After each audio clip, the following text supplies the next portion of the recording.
Newsfirst at 9. Headlines. Hello, very good Sunday evening to you. This is Primetime News coming to you live on MTV Sports and Shakti TV. I'm Shahin Jurongpati and these are tonight's headlines. Public Service United Nurses Union to call off its strike action from tomorrow. Other trade unions say the trade union action will continue. අපි හෙට උදේ නතර කරනවා.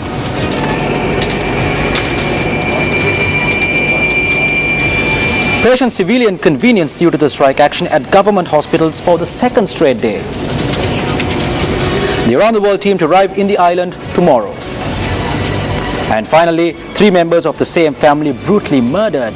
Suspect surrenders to the police. Well, those are tonight's headlines. We now cross over to the main news desk for these stories in detail. Thank you, Shaheen, and a very good evening to all our viewers. I'm Arundhati Mudanayaka. Let's start off with a look at your stories in detail now. The Public Service United Nurses Union, headed by Venerable Muruthettuyanandathera, has decided to call off their trade union action that was launched to demand labour room training for nurses. Venerable Muruthettuyanandathera said that the strike will be called off tomorrow morning. However, the Government Nursing Officers Association and the All Island Nurses Association said that the trade union action that they commenced will continue.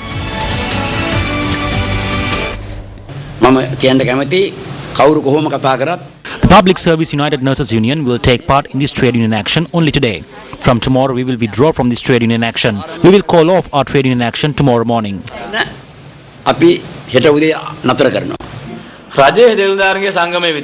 The Government Nurses Officers Association decided to stage our strike tomorrow as well. As we said before, activities at 4 main hospitals will not be disrupted.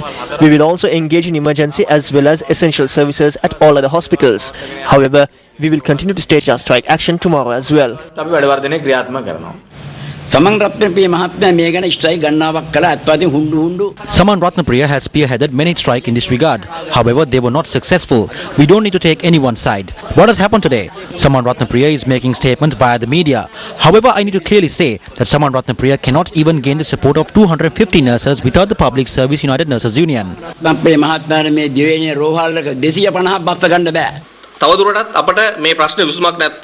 If a solution is not provided, the All Island Nurses Union will continue with the trade union action.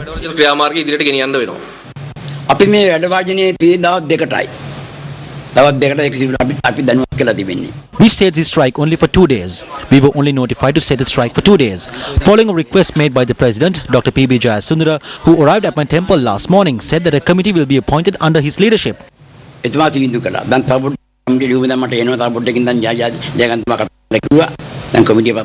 Secretary said that a committee has been appointed based on my request. We will forward our problems to this committee and will call off our trade union action.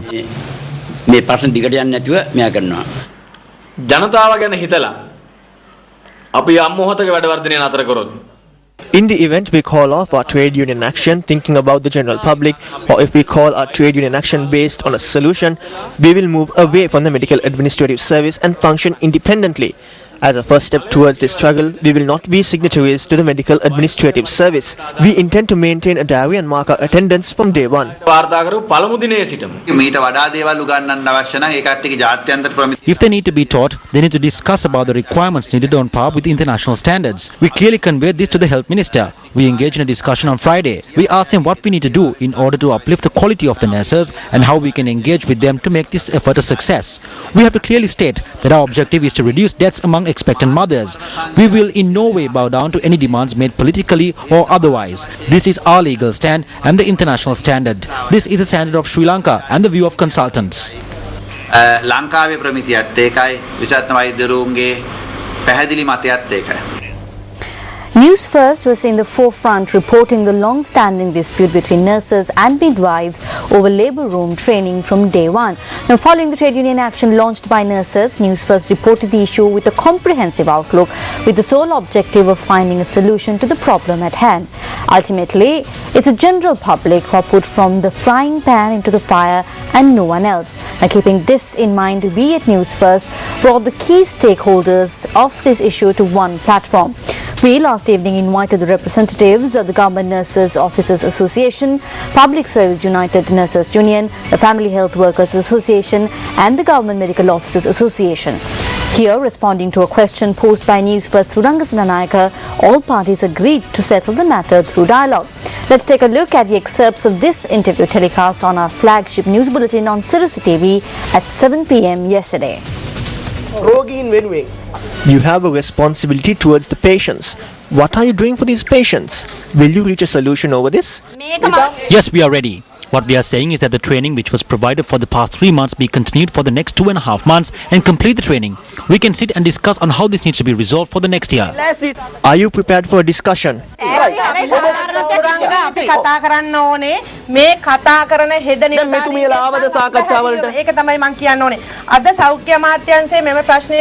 The Ministry of Health had appointed a committee to resolve this matter.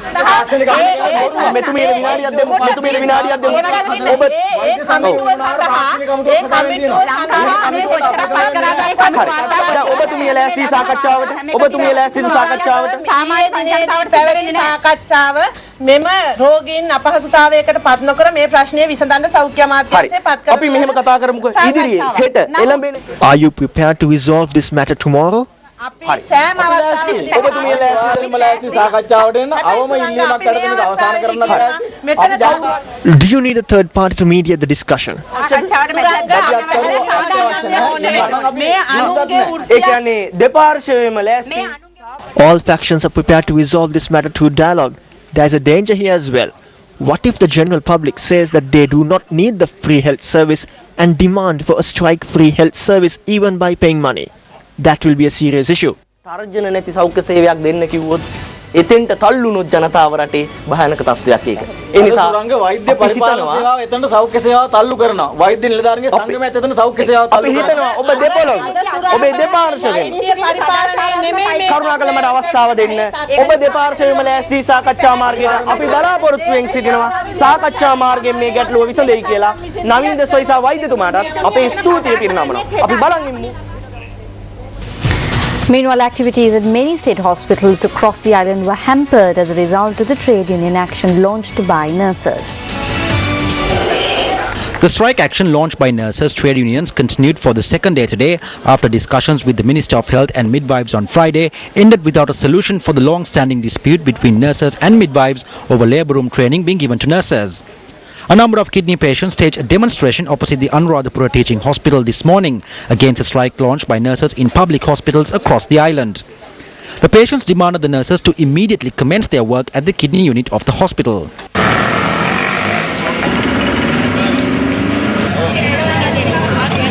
Blood transfusion activities scheduled at the Anuradhapura Teaching Hospital came to a complete standstill today as a result of the strike action. According to our correspondent, patients were severely inconvenienced. He was in ward 36. They hooked him up to the dialysis unit and the blood had simply flowed out of the patient. No one had even cleaned the patient. We told the doctor in the morning and he had cleaned him. Why are they doing this to the patients? We cannot wait change the sun. We are not doing so willingly. Just as you do, we too wish to live. When holding your strikes for your rights and what you want and do not use patients as bait. Please take steps as soon as possible to purify our blood.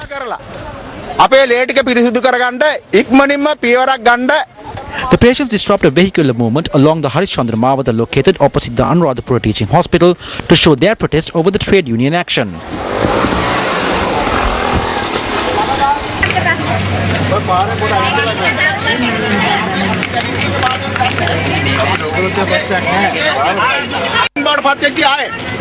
ඒකින්ද කරුණා කරලා ඒ බලධාරීන්ට එන්න කියන්න පුළුවන් මෙතෙන්ට මම බැඳිලා නැහැ ඒකට මෙතන ගෙන්නන්නයි මේ ඒවා කරන්නේ හරි මේ තුරුත් අවශ්‍යයි කතා කරලා තේරුම් ගන්න පොඩ්ඩක් ඔයගොල්ලෝ ඔතන ඉන්නවා වෙලක් වෙන්නේ අද රාලාමිලා ලේබිරිතු කරන රෝගියෝ හැටියට ඉන්නවනේ ඔබතුමාලා මෙතන ඉඳ ගන්නවා ඔබතුමාලා පින් කරලා ඉන්නවා අපි පව් කරලා හැබැයි මේ රටර ජාතිනේ වැඩ කරලා අපි රුපියල් 100ක් 200ක් හොයාගන්න බොහොම අමාරුවෙන් පාරේ ඉන්න ලෙඩ එක්කන් ආණ්ඩුවේ හතරක් ඉල්ලන්නේ නැහැ මිලිමුදුරක් ඉල්ලන්නේ නැහැ කන්න ඉල්ලන්නේ නැහැ ඒ මිනිස්සුන්ගේ දුක කියන්නේ ඒ මිනිස්සුන්ට මේ දුකට රලගන්න යන්න මොකද්ද මේ වැඩේ The demonstrators refused to vacate the road until a solution is provided for their demands by an authorized official.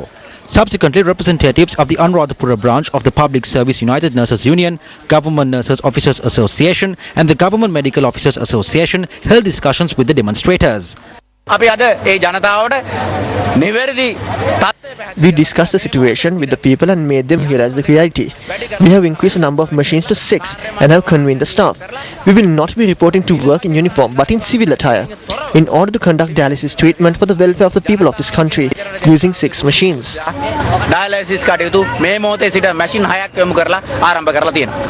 The demonstrators had dispersed following the discussion. Our correspondent in the area said that activities at the kidney unit of the Anuradhapura Teaching Hospital commenced thereafter. Meanwhile, the usual hustle and bustle could not be witnessed at the Kurunagala Teaching Hospital today. However, our correspondent said that patients were inconvenienced owing to the trade union action.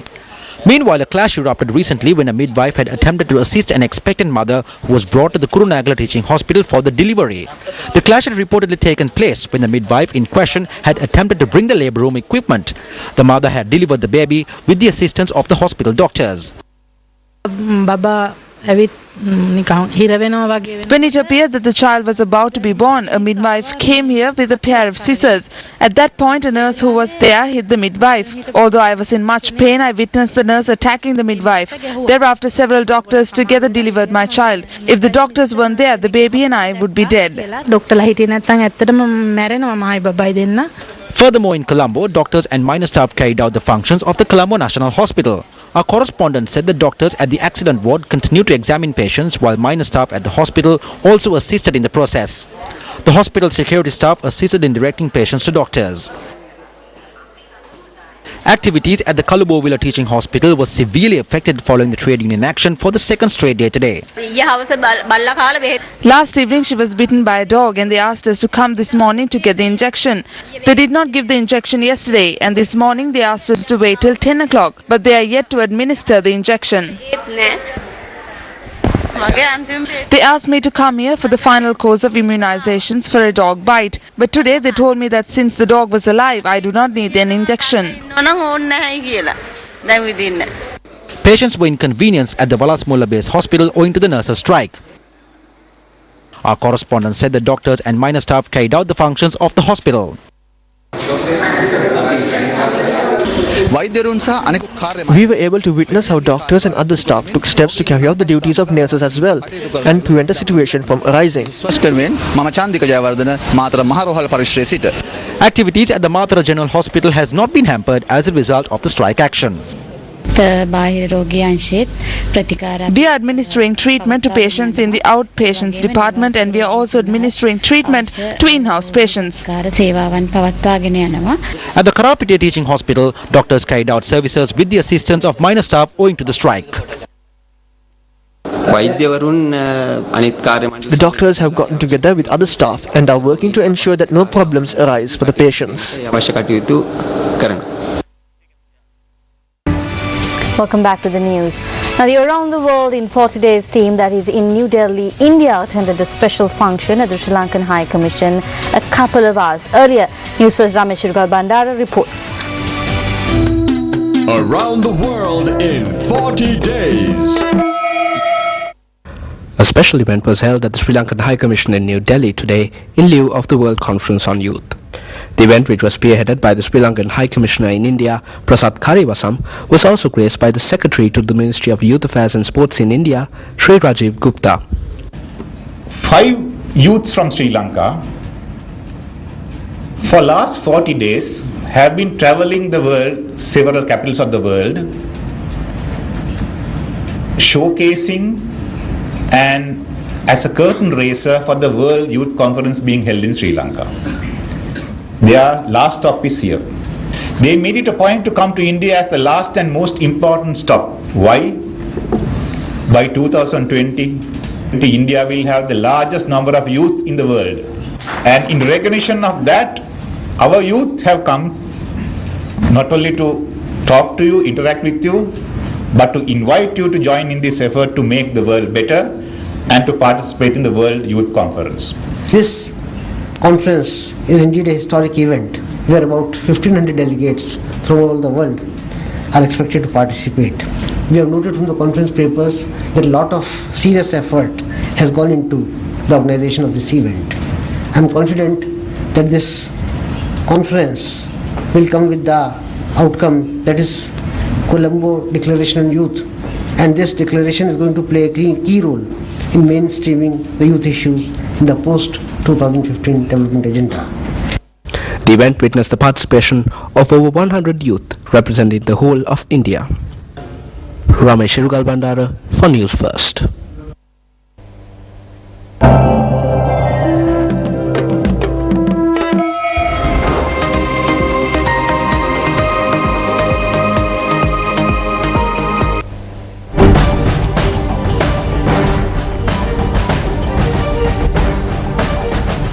A religious event organized by the Ministry of Defence and Urban Development took place at the Bandaranaike Memorial International Conference Hall last evening. The event was organized by the ministry to invoke blessings on the country, the war heroes, the people and the president. This is the 7th occasion in which this religious event was organized. Over 3,000 members from the Mahasangha, including the chief prelates hailing from various parts of the country, chanted Pirit at the ceremony.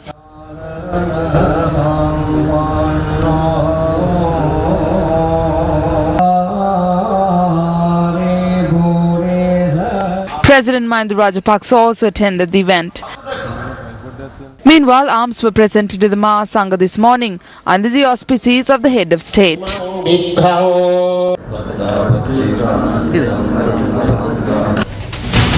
Coming up on the news tonight. Afghan landslide survivor search abandoned. More details on the Newsfirst International Desk.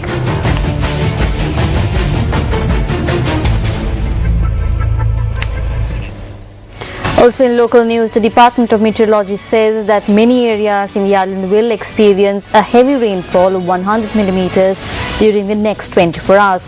Duty meteorologist at the department, Jeevan Kardaratha, speaking to Newsfirst, said that the atmospheric disturbance in the vicinity of Sri Lanka will contribute to the adverse weather.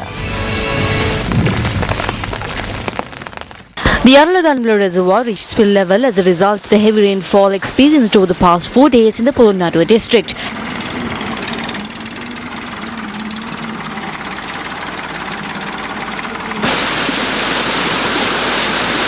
Our correspondent based in the area added that the Pimburuttava Reservoir has also reached spill level. 8 spill gates of the Rajagiri Reservoir have been opened by 4 feet each as a result of the heavy rainfall received in Anuradhapura.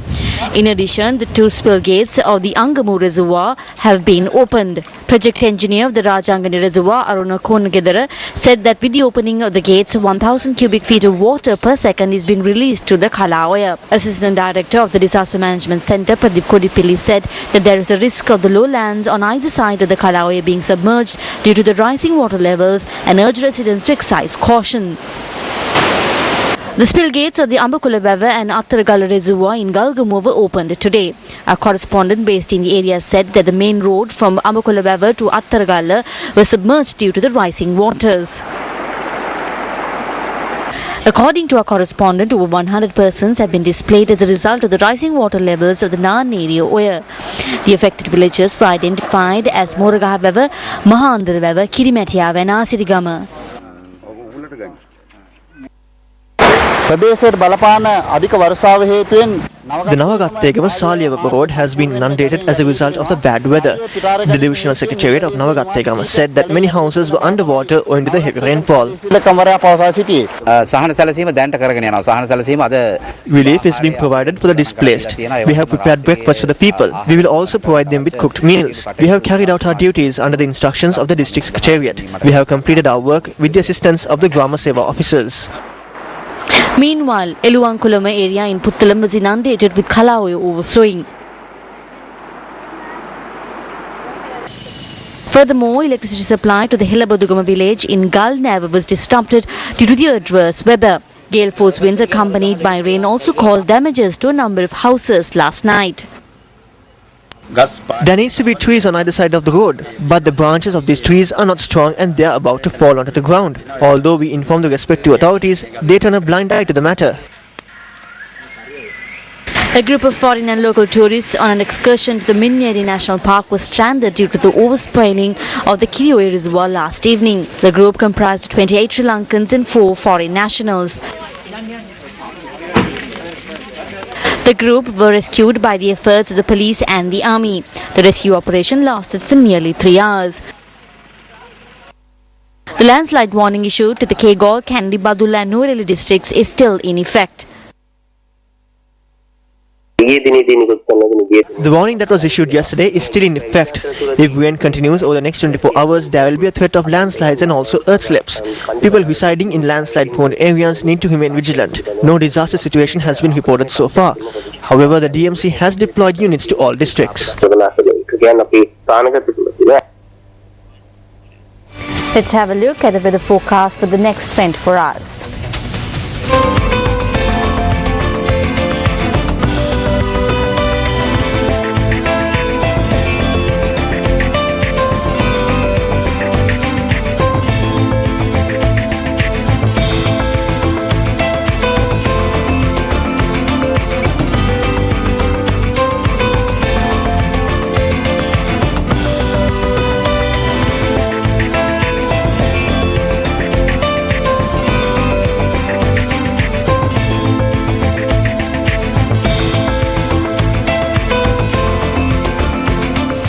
A rare variety of fish was discovered by a group of Indian fishermen who have been engaging in fishing in the Balikuda maritime border in Mannar. Now, according to NARA, this is the first time that this species of fish was found in and around the seas of Sri Lanka.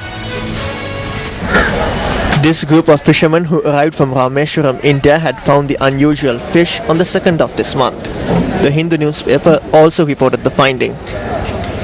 This fish variety is commonly known as the bent-nose rabbitfish or long-nose chimera, a family of cartilaginous fish. They are similar in form and habitats to the chimerans, but have an exceptionally long conical or paddle-shaped snout.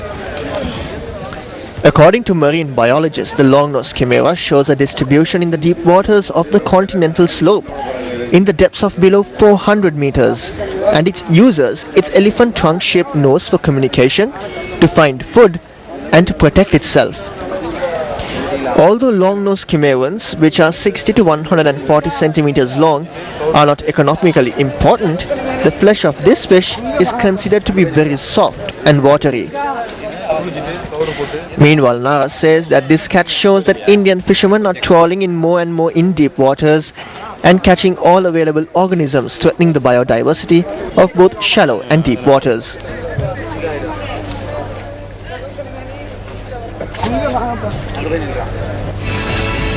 A suspect has handed himself over to the police over the murder of 3 people of the same family in Achueli, Jaffna.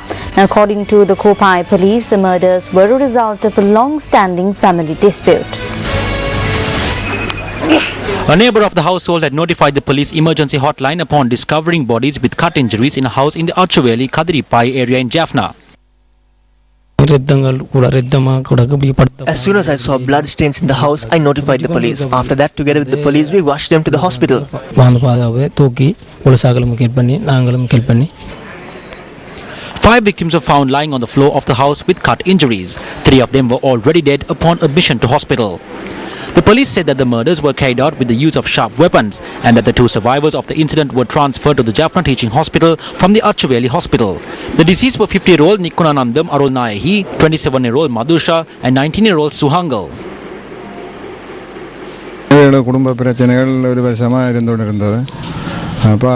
They have had this dispute for days. This happened after the issue went out of hand. இந்த சம்பவம் இடம்பெற்ற வீட்டில் இருந்த 2 வயது குழந்தை எவ்வித பாதிப்பு மகளான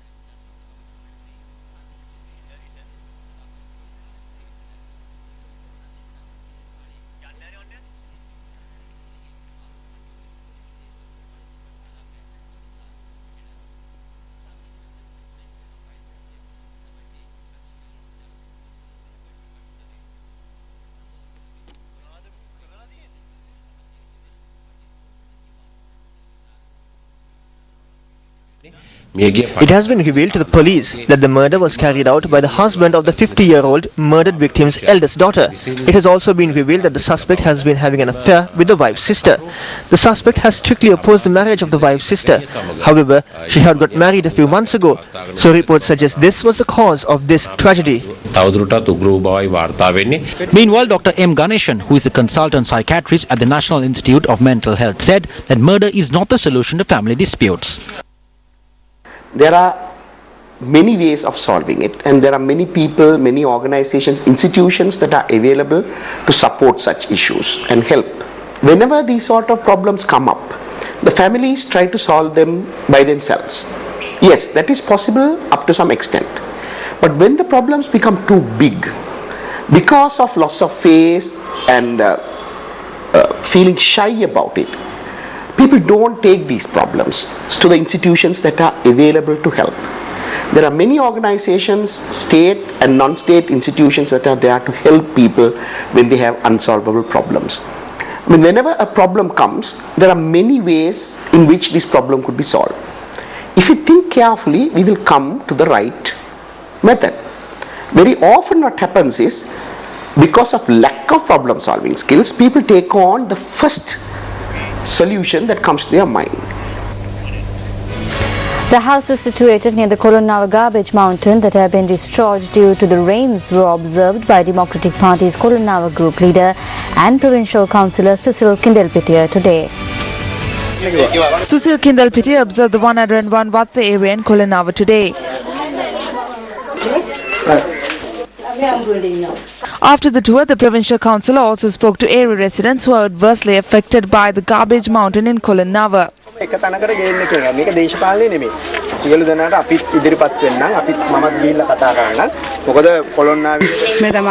It hasn't even been a year since this was built. Now it has broken. Now we can't stay here because of the rain. If they ask us to leave, we don't have any money. It has been 2 days since this happened. We cannot live in this house any longer. The walls are about to collapse. We don't even have a proper supply of water. On an early occasion as well, the government promised to find a solution for this. Now it is no longer a question about a solution, but it is a question about the safety of the lives of these people. These affected people need to be evacuated from the area soon and be given at least temporary shelters. These people cannot wait for money to arrive after including their names in a list in order to rent a house. Meanwhile, a discussion on the issues faced by area residents of Kolonnawa was held at the Urban Council Hall of Kolonnawa under the auspices of the chairman of the council, Ravindra Uday Shanta. A group including the Mahasangha Democratic Party group leader and provincial councillor Susil Kindelpitiya, representatives of the Colombo Municipal Council, OIC of the Vallampitiya Police and officials took part in the discussion. The state of these houses is frightening. What if someone dies after a wall collapses? We don't love the people who live in palaces. We love the people of Kolonnawa. We were born with them, including the mayor of Kolonnawa. I was also born here. If even one life is harmed, the police should not come here.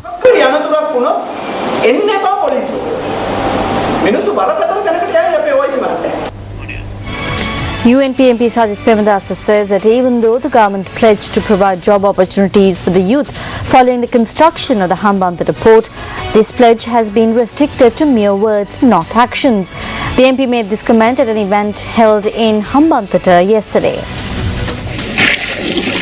The event was organised to commemorate the 21st death anniversary of the late Ranasinghe Premadasa. A sound system was also provided for the residents of Thiriyagama, Hambantota. අද හැම අම්මා කෙනෙක්ම තාත්තා කෙනෙක්ම තමන්ගේ පවුලේ සමාජිකින්ට At a time every parent is trying to obtain a plot of land for their children from the government, the present administration is selling thousands of acres of farmland to multinational companies and international companies for paltry prices. We are in an era where our precious lands are being sold for a low price. Shouldn't the limited properties available in the country be allocated for the 2 or 3 families living under one roof? Thousands of acres of the Mahaveli project are being taken over for the construction of the 2nd, 3rd and 4th phases of the port. They said that the port has been completely constructed. I can confidently say that jobs were not provided to any youth from the Hambantota district. එක රැකියාවක්වත් හම්බන්තොට දිස්ත්‍රික්කේ එකම තරුණයෙකුටවත් ලබා දීලා නැහැ කියන එක මම බය නැතුව ප්‍රකාශ කරනවා.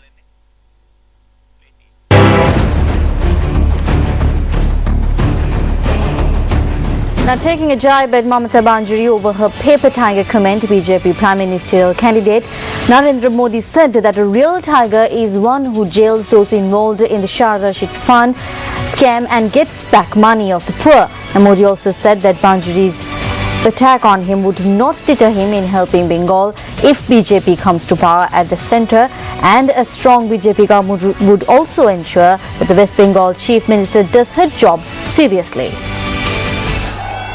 Meanwhile, yesterday Modi told voters to give him a strong government and he would give a strong country in return. Modi said this while addressing an election rally in the northern town of Roorkee. You give me a strong government, I shall give you a strong India. Dynastic politics is enemy of democracy. It destroys democracy. Vice President of India's ruling Congress party and scion of the Nehru-Gandhi dynasty, Rahul Gandhi, yesterday ruled out supporting any other government.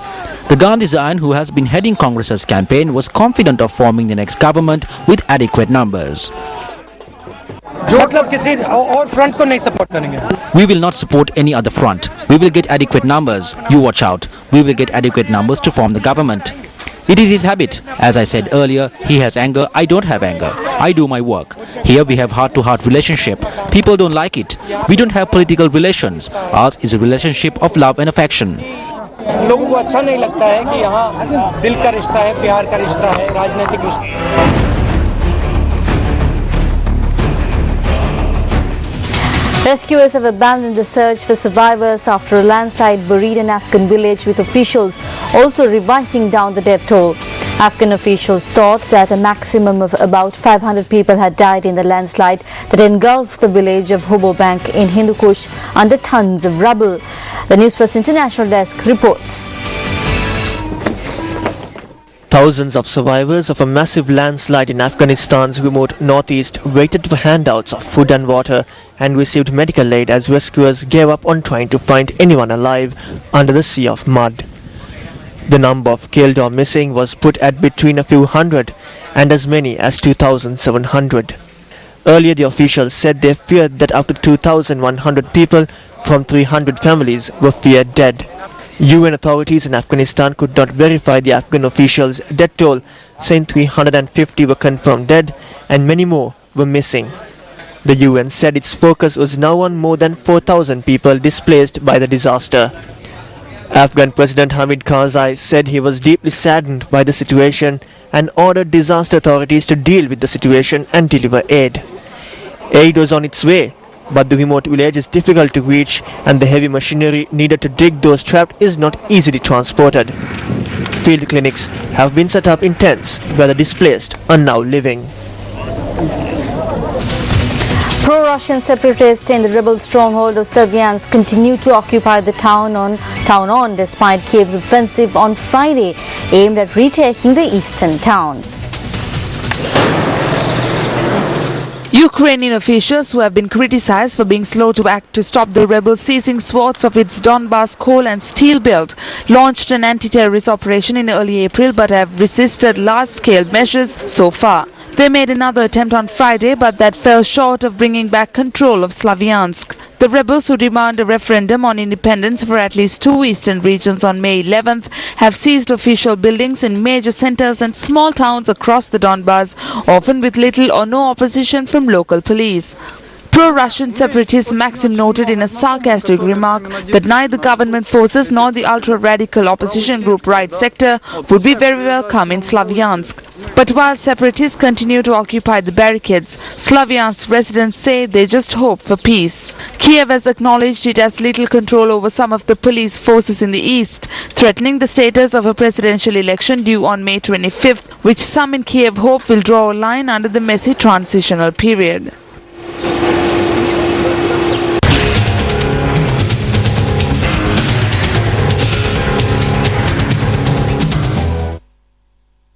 The Negombo Lagoon is considered to be one of the most beautiful of its kind in Asia. Its value is further heightened when considering the fact that 5,000 families rely on fisheries in this lagoon for their livelihoods. Although reports claim that the lagoon spans 3,164 hectares as a result of ad hoc land reclamation that is taking place at the lagoon, it would be necessary to survey the area once again to determine its present area. In the recent past, the Department of Fisheries erected several boundary posts demarcating the area of the lagoon with the hope of obtaining the services of the Surveyor General to survey the area once again. Over the past 2 decades, the majority of foreign-funded environment conservation projects have been centered around conserving the delicate ecosystems of the lagoon. In addition, the Department of Fisheries recently included to this list a foreign-funded project titled Rural Fisheries Livelihood Development, which also focuses on the Negombo Lagoon. In order to protect the livelihoods of the fishermen, it would be necessary to create the necessary backdrop to increase the population of fish species in the lagoon. The primary factor here is to protect the delicate mangrove ecosystem of the lagoon. The primary contributor towards the destruction of the mangroves of the lagoon thus far has been the dumping of waste in the lagoon by factories situated in close proximity.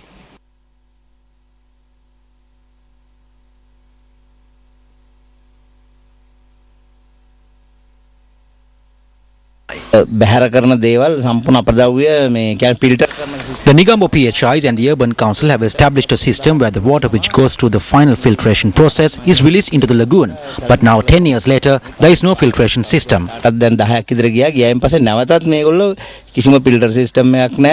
Incidentally, even the fisheries export and import companies situated in the vicinity have turned the lagoon into a landfill for their waste byproducts.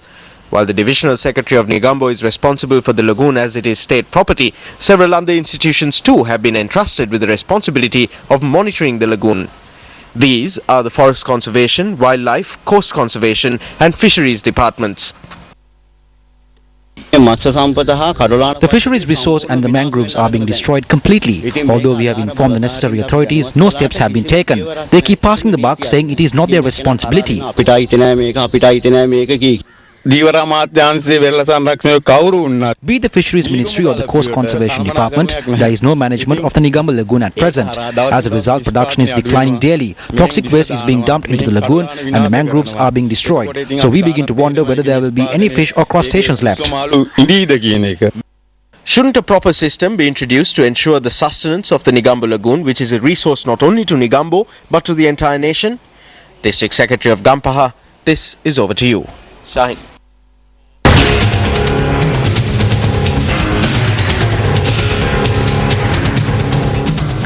The residential training camp for those who qualified for the second round of Super Fighter, Sri Lanka's first ever sports reality TV program, continued today in Kandy. Super Fighter, a joint initiative of Newsfirst, MTV, NBC Media Networks and MAS Holdings. The first round of selections for Super Fighter concluded last week and 128 boxers qualified for the second round, hailing from 25 districts. Those taking part in the residential camp were also directed to a medical clinic today as a part of the initiative. The clinic was conducted by the medical officers attached to the Peradeniya Teaching Hospital. Subsequently, a physical training camp was conducted for the participants. The second round of Super Fighter will commence on the 8th May in Kandy.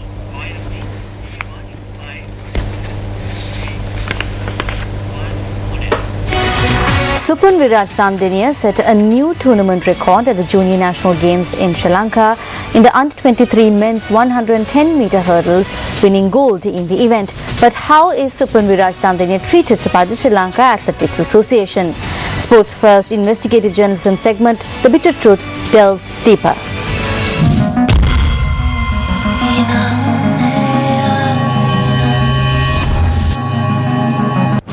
The men's 110-meter gold medalist at the Junior National Games, Supun Viraj Randeniya, is an old boy of Ranabima Royal College, Colombo.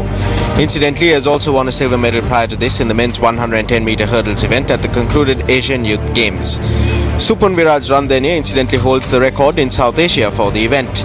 However, this promising athlete has not been given the opportunity to participate at the upcoming Open Athletics Championships in Thailand and Macau in order to prove his mettle. Expressing his disappointment over the matter, coach Lakshman Hapoarachi alleged that athletes who displayed far less talent than Supun have been selected for the contest. The Sri Lankan team has been chosen based on loyalties and people who voted for the officials in the Sri Lanka Athletics Association. I cannot say whether there is some sort of private reception. When athletes do not join associations that are under some authorities, these authorities exact vengeance from the athletes. The National Athletic Selection Committee too accepts that Supun has been deprived several opportunities to participate in international tournaments. The chairman of the committee, NAT Jayasinghe, says that the Macau and Thai tournaments that Supun was deprived of are similar to inter-house school tournaments. The chairman added that Supun was not selected for these tournaments in order to preserve him for future tournaments. It is not suitable to speak of tournaments at the international level without information in hand. If it is such a minor tournament, then we should have won gold medals for every event that we competed in. This has not happened. This means that these competitions are far more competitive than you think. Even if we cannot come first, if we can receive good timing at these tournaments, we will gain reputation. If athletes are not selected for international tournaments based on individual whim and fancy, what will be the future of athletics in Sri Lanka? Will Supun Viraj Randhaniya follow in the footsteps of javelin thrower Sachit Maduranga?